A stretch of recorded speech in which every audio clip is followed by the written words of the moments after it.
In America, only 4% of people with alcohol and drug problems are on Skid Row. Where are the other 96%? They live and work in your town. They provide you services and interact with you and your family. Addiction touches us all, and it has far-reaching effects.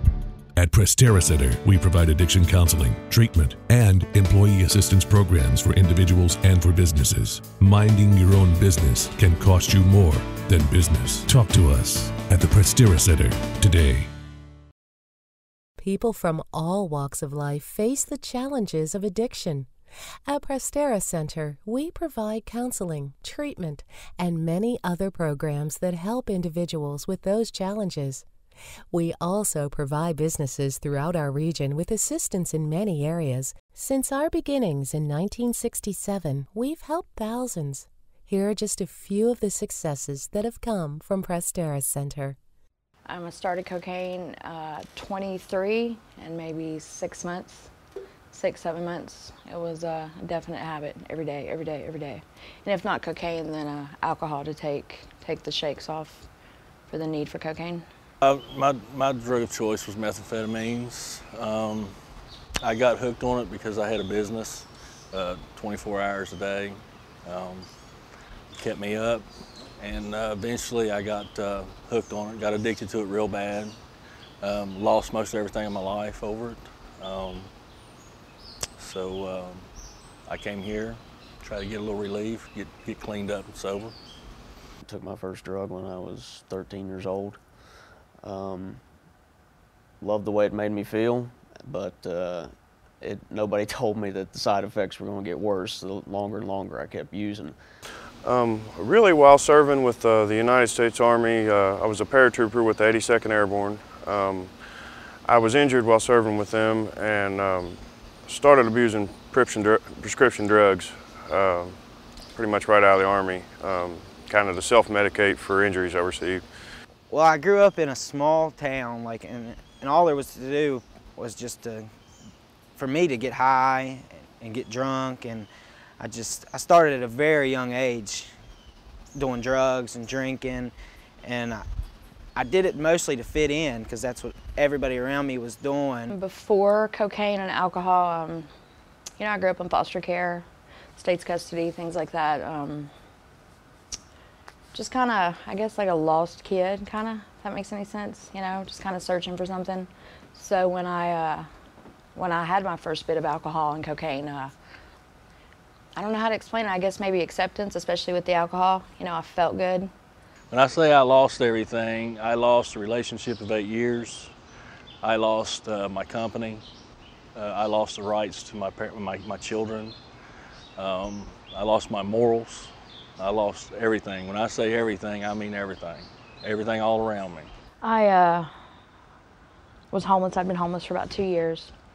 I'd been assaulted on the streets. Robbed right before that, and I had been calling, you know, repeatedly. There's a program in Charleston called Ray of Hope, and the lady, she used to see me when I was panhandling for change, and she came out one day and she asked me to let her help me, and I did eventually. And finally, right after the assault, she was like, she's gonna die on the street, and I was in there 2 days later. I was homeless pretty much, going couch surfing when I was 20 years old, and I had to change. I mean, I don't have an education. I need to get my education, but I just couldn't do nothing without getting high. I mean, I just had no life outside of drugs. I stopped taking my pain medicine through the VA and started buying it off the street and abusing it, you know, not using all different types of pain medication, really to self-medicate myself, and it was eating my life up. You know, my whole day revolved around, you know, getting that medication to, you know, to help with my pain, and everything in my life really was affected by it. My relationship with my family, with my friends, just my own self-respect I felt I'd lost. To lose my kids broke my heart, broke my spirit, broke everything about me. I was very close to my son and my children. I have 2 sons, very close to them. When I lost, we did a lot of stuff together, and when I lost the rights to my kids, I knew then I had a problem. I knew I had a drug problem, that I had to get it resolved for more than just one reason. I didn't want them to follow the same path as me. Prestera Center saved my life. Literally, it saved my life. I hate to cry.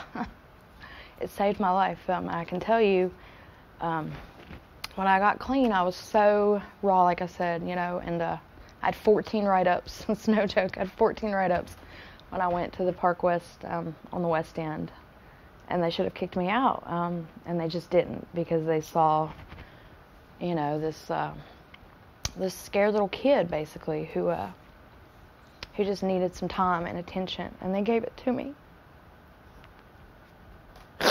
They gave it to me. You know, I have a really good life today. They have a great staff here. They really do. It's all about you, really. And once again, if you put into it, the staff will back you 100%. There's never been a time here that the staff has not helped me when I needed help. They've went to bat for me when I needed help.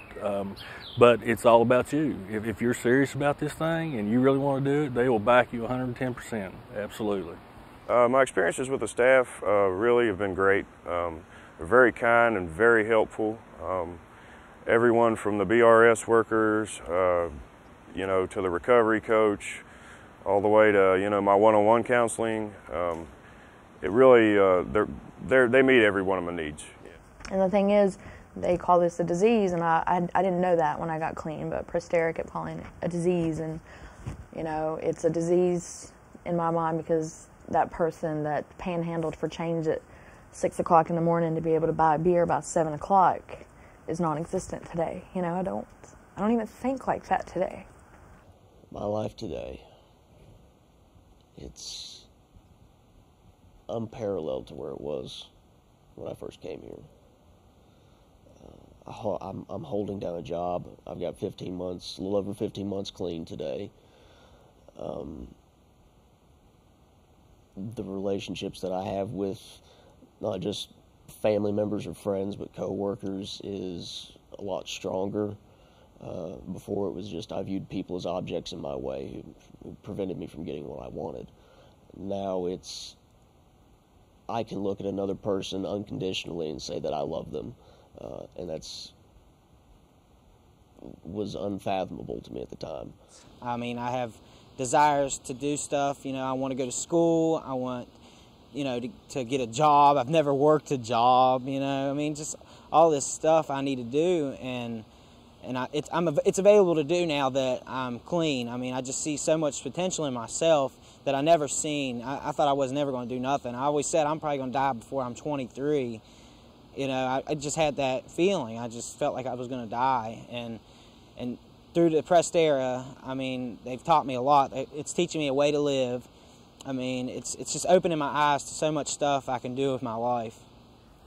You know, Prestera has given me options and choices, and, you know, like the recovery meetings and outpatient programs and the Renaissance program. That was really where, you know, I kind of came into my own. If you're not going to put no effort into it, don't waste your time. But if you really want it and you really want to stay clean, this place will absolutely make sure you do it. If you put that much effort into it, they'll back you up 100%. Absolutely. And I would recommend this place to anybody, you know, especially all my veteran buddies out there. I think this is a good choice for them because they've done a lot for their country, and it's a shame to see them go downhill due to things like, you know, prescription drugs.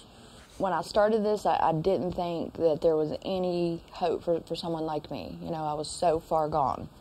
You know, when you're homeless, there's no hygiene, there's no showers, there's no toothbrush, there's no mouthwash, there's no hairbrush. There's none of the things that are on my bathroom sink today, just little things like that I thought there's no way that somebody's going to help me. I'm way too far gone.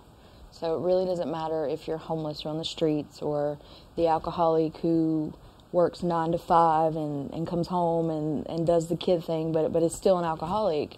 You know, there's a number to call, and there are people that care. It's so true to love each individual the way that they need to be loved, to bring the shoulders up and to bring the head up. You know, I haven't slouched my shoulders or hung my head in quite a long time. It feels really good. It feels really, really good.